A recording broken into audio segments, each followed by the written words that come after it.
Hey everyone, it's Jolt here. I started a newsletter and I wanted to give you a quick feel for how it looks like. It's an unconventional newsletter. It's visual, it's spatial, it's shared via Excalibur presentations. And if you want to sign up, you'll find the links in the video description. So let's dive in.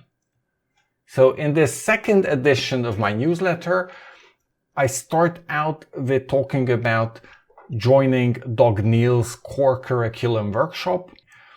And in his opening video for his course, he makes this statement that visual thinking isn't so much about what's happening up here, but it's about what's happening down here, pointing at the paper. So it's less about thinking and more about making.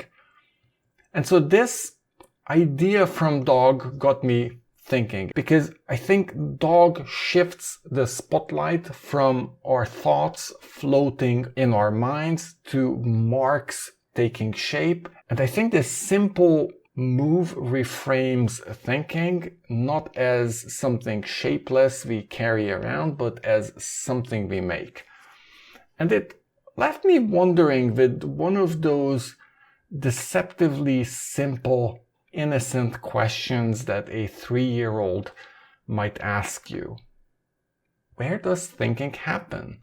And at what point is an idea formed? And maybe more importantly, how does it happen?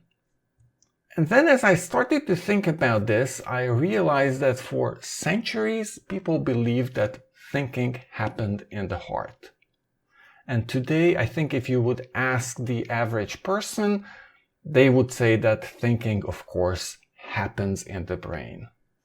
But what if both of these notions are too narrow? What if we are asking the wrong question? I think that thinking and communication are the two sides of a coin. The more I contemplate this idea, the less difference I'm able to identify between communication and thinking. I believe that a thought is not formed until it's shared. And I'm not the only one who thinks so.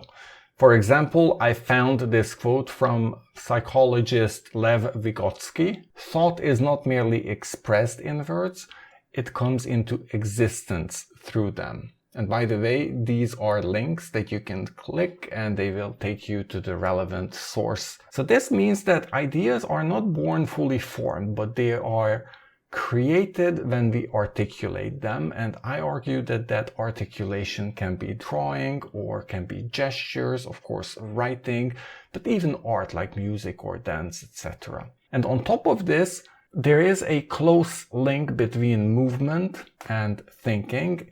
David Kirsch, a cognitive scientist, argues that thinking evolved from our need to simulate movement. We needed this capability to plan our actions and to understand what our action is going to look like. And that's the whole basis or the root of why we're thinking. What this means is that when you're diagramming an idea, you're not just illustrating your thinking. Diagramming, drawing is actually doing the thinking. It is thought in motion.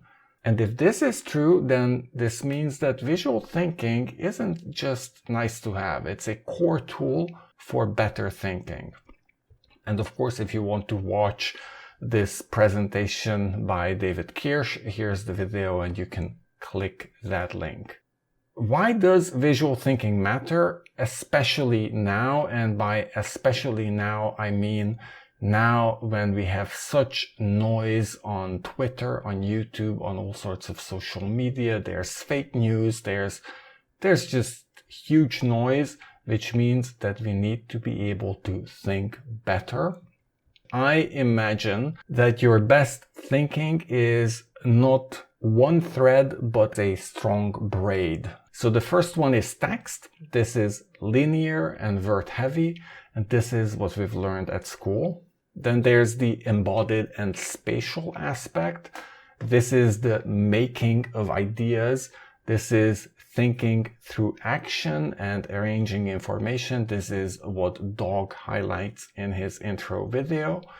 And then there's the visual aspect. This leverages the fact that close to 1/3 of our brain's cortex is dedicated to visual processing. This diagram here is from this study by von Essen from 2003 that shows how in a human brain, roughly 27% of the cortex is focused on visual, and that's the biggest portion of our brain. This means that we are wired for this rich, braided thinking, but we're still often stuck with text. And I'm not advocating that you should be abandoning text. I'm advocating that you should be weaving in visuals and spatial and embodied methods to communicate and think more clearly and to remember what truly matters. And I want to highlight that visual thinking is not about being an artist. It's not about being able to draw. It's about externalizing your ideas so you can see them in context and that you can reflect on them more effectively. So let's look at these 4 ideas here. The first one I titled Step Out of Line. Instead of writing a linear document, creating walls of text, I advocate for using a whiteboard, making your thinking spatial, not just sequential. Sketch before you write. I talk about this in this video here about concept modeling. If you map out your ideas first, then your ideas are going to be clearer and your argument is going to be more persuasive.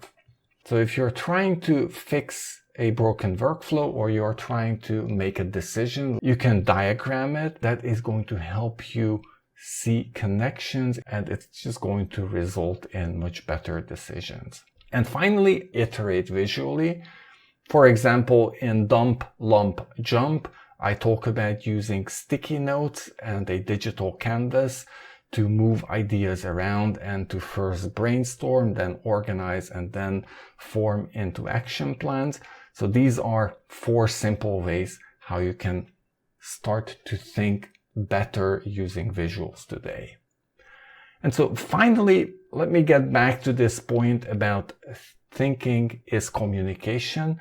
Thinking doesn't live just in your head. It lives in the space between you and the page, between you and other people. And when you make your ideas visible, you're not just clarifying it for others, you're clarifying it for yourself. Thinking visually is faster, it's more fun, and it's far more effective than just looping your ideas in your mind. Here's this quote from Wittgenstein stating that the limits of my language are the limits of my mind. I would argue that maybe this is why drawing ideas expands the mind so powerfully, because you're adding a new language, a visual language, to think thoughts that are simply impossible through words alone. You're introducing additional language which expands the limits of your mind. Pushing the envelope is, for example, when a fighter jet pilot pushes his airplane beyond the specified limitations and achieves outstanding performance.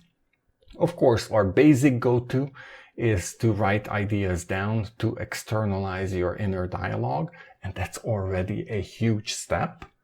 But you can take this further. You can draw out your ideas. You can unlock thoughts through this new language. And then you can also act out your ideas. You can embody your ideas. And finally, you can share it out. You can invite fresh perspectives to complete the cycle. And I can't state enough how much sharing on YouTube, sharing on my blog, sharing in my course has changed my thinking, how it has expanded my ideas far beyond than before. When I wasn't sharing, I was keeping all of that to myself. So I believe that sharing is a core component of better thinking for yourself. And so this is the first part of my newsletter. which talks about this current idea that I'm thinking about. And then the newsletter has some other parts as well. So there's a survey, and I'm sharing the results of last week's survey. We won't go into that too much right now.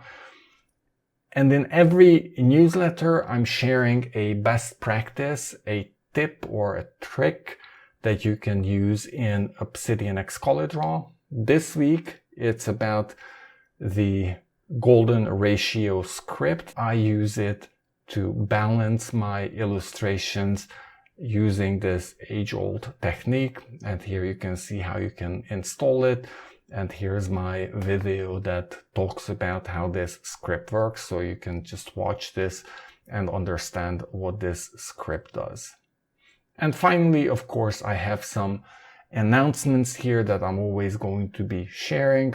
For me, the most important next announcement is my book being released in just 1 week. You'll be able to purchase the book on paperback and on Kindle. Today you can still pre-order, and if you pre-order and send me the receipt, then you can join the launch party where I'm going to share some additional insight, and you'll have a chance to talk to me about the book.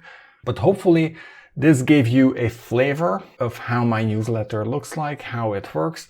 It is an interactive story using Excalidraw. I hope this is interesting and valuable thinking. And if you like this, I'd love for you to join my newsletter. The link is in the video description below.